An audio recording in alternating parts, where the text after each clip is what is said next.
Assalamualaikum warahmatullahi wabarakatuh. Cerita kali ini, saya akan membahas sebuah kasus yang benar-benar di luar akal sehat, yang bisa dikatakan sangat tidak manusiawi, bahkan untuk seorang psikopat. Pria Parubaya, beserta dengan komplotannya ini, bahkan tak segan menghabisi anggota keluarganya sendiri untuk menyembunyikan jejak kejahatan yang telah ia lakukan. Namun apa mau dikata, sepandai-pandainya bangkai dikubur, pasti akan tercium juga. Hingga akhirnya, kepengisannya sendirilah yang mengungkap semua kejahatannya. Wawon adalah nama pria ini, beserta dengan dua komplotannya, ia berhasil ditangkap atas kasus pembantaian. Lantas, bagaimanakah kronologis sebenarnya?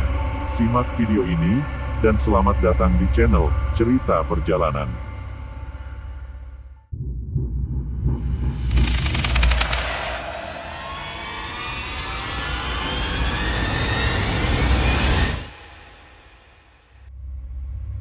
Kejadian bermula pada hari Kamis, tanggal 12 Januari tahun 2023.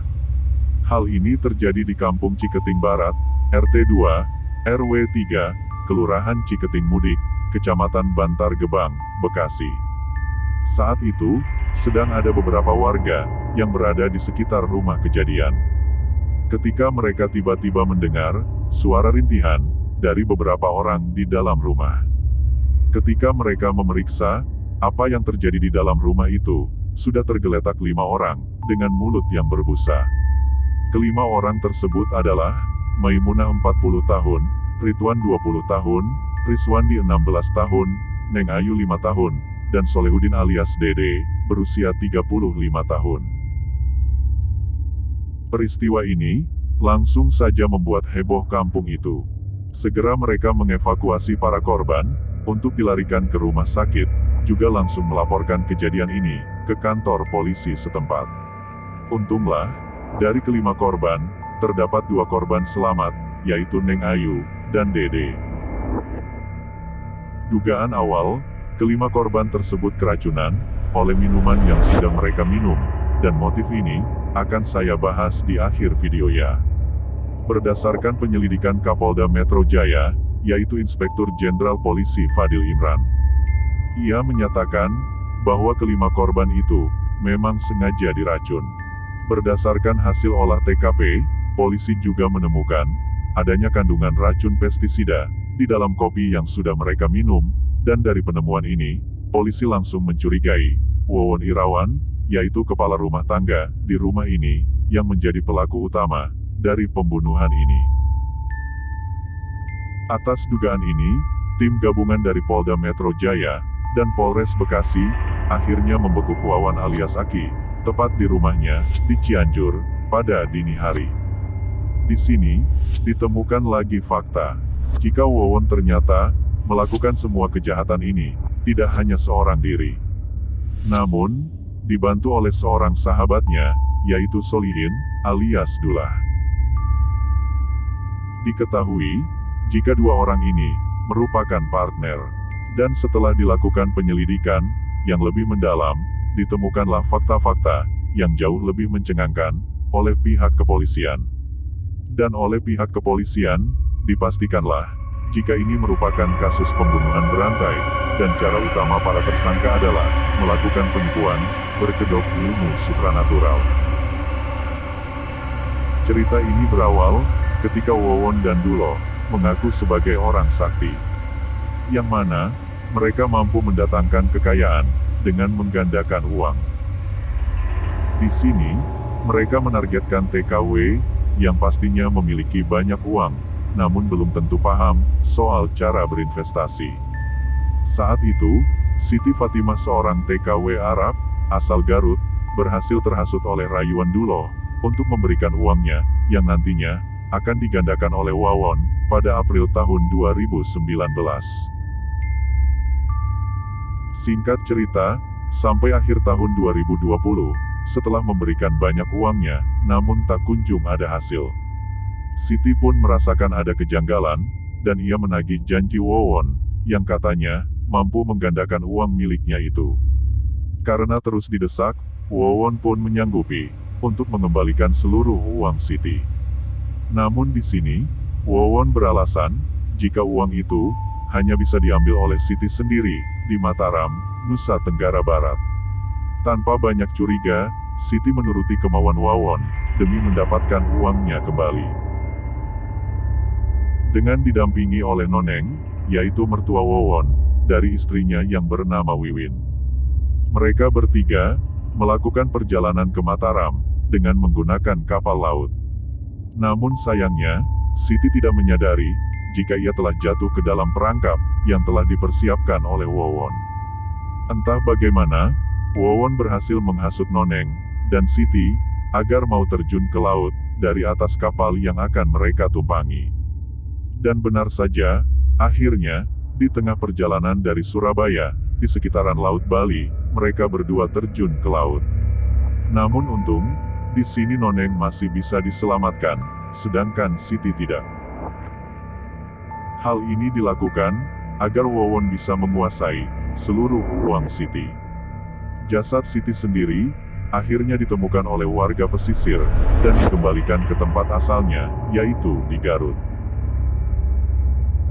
Kemudian yang kedua, hal serupa juga terjadi kepada sesama TKW, yaitu Farida. Juga dengan iming-iming yang sama, Farida pun terjerumus ke dalam perangkap Wawon dan Duloh. Sama seperti Siti, Farida juga sudah menyetor banyak uang, namun tak kunjung merasakan hasilnya. Akibat selalu ditagih, Wawon kembali merencanakan pembuahan terhadap Farida. Kali ini, pada suatu malam, Farida diajak oleh Wawon untuk menuju ke rumah dulu, dengan janji uangnya sudah siap dan akan diberikan kepada Farida. Disinilah, eksekusi itu dilakukan dengan memasukkan racun ke dalam minuman yang diberikan kepada Farida, dan setelah tak bernyawa, Duloh dan Wawon segera menguburkan jasadnya ke dalam sebuah lubang galian di dekat rumahnya di Cianjur. Di sini, satu lagi tersangka pun terungkap, ia adalah Dede, yang di awal cerita sempat kita kira sebagai salah satu korban. Namun setelah didalami lagi, ternyata Dede ikut meminum racun itu agar tidak dicurigai sebagai pelaku. Di sini, Dede memiliki peran sebagai penggali lubang untuk menguburkan para korban yang telah mereka eksekusi. Ia juga menjadi aktor yang membeli 5 sachet kopi yang kemudian dicampur racun oleh gula. Kemudian, setelah aksi itu, masih di tahun yang sama, Wawon merasa khawatir jika mertuanya, yaitu Noneng, akan membeberkan perbuatan-perbuatan Wawon ketika di laut tempo hari. Ia merasa dalam bahaya jika masih ada saksi mata. Wawon pun kembali membuat rencana terhadap mertuanya itu dengan kembali dibantu oleh Dulah.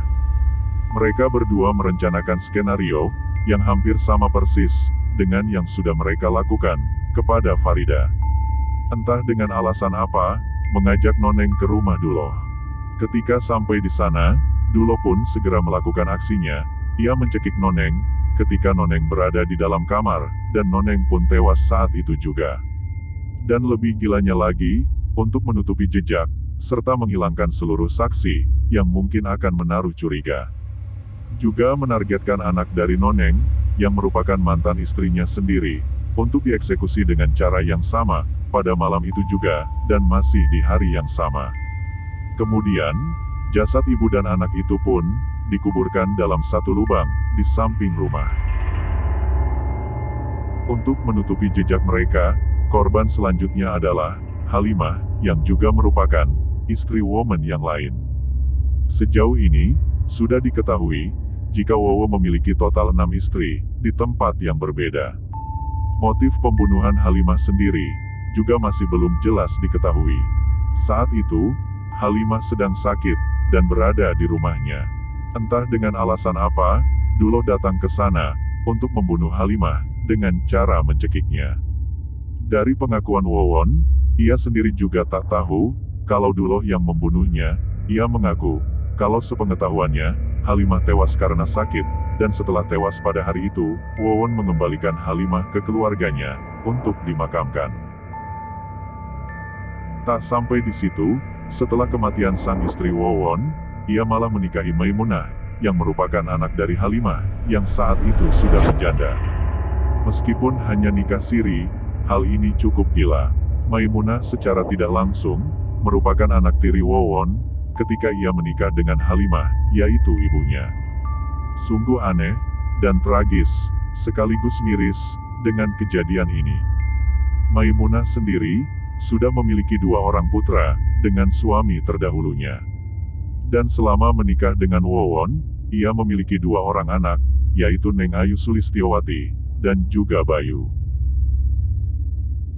Dari beberapa di awal, sudah kita ketahui, jika motifnya adalah, untuk mengasah harta benda pada korban, dan juga beberapa, untuk menutupi jejak kejahatan mereka.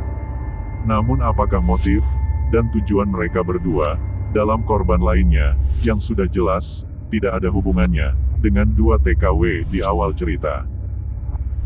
Saat itu, muncul sebuah rumor, yang cukup mencengangkan, dan menjadi headline di beberapa media.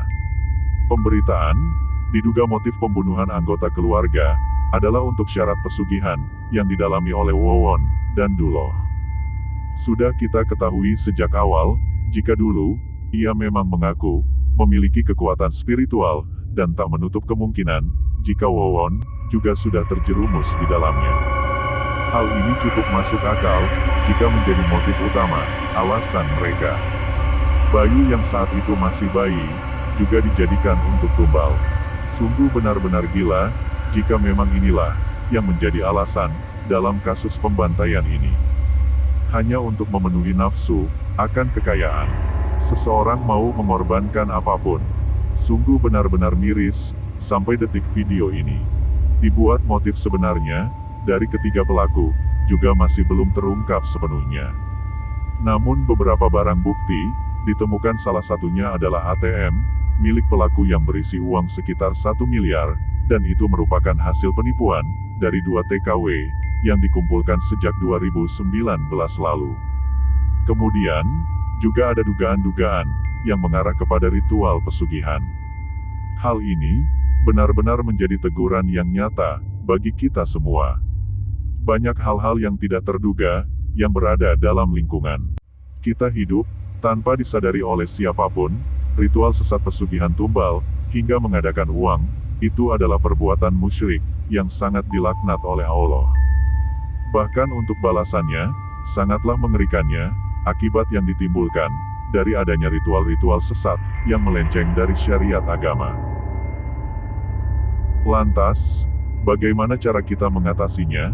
Mari kita berdiskusi di kolom komentar, untuk memberikan pandangan-pandangan kita, tentang hal semacam ini. Memang banyak yang menganggap, jika itu semua hanyalah halu, di era yang sudah modern ini. Namun percayalah, praktik semacam ini, masih banyak terjadi, bahkan di sekitar kita. Sekian yang bisa saya bawakan, maaf bila ada salah kata, dan jangan lupakan update berita selanjutnya. Sekian, dan wassalamualaikum warahmatullahi wabarakatuh.